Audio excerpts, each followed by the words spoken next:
Note: the following video depicts a specific configuration of the notebook. The same removal and replacement procedures apply to all configurations of the notebook.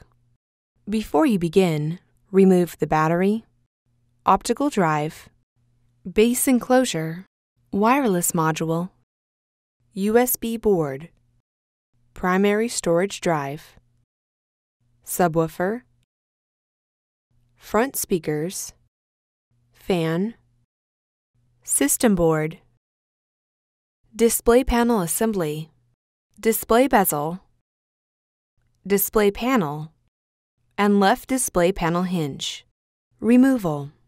Important: make careful note of the routing of the display panel cable for later replacement. Remove the display panel cable from the routing channel on the display enclosure.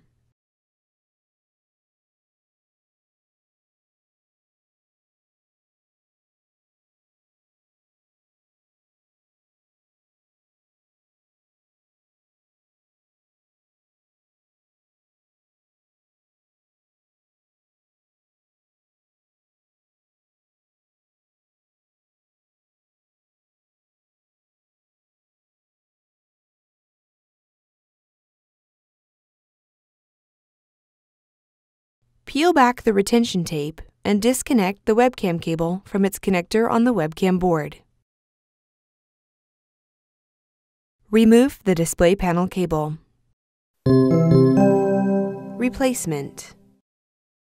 Connect the webcam cable into its connector on the webcam board and replace the retention tape. Route the display panel cable through the routing channel on the display enclosure.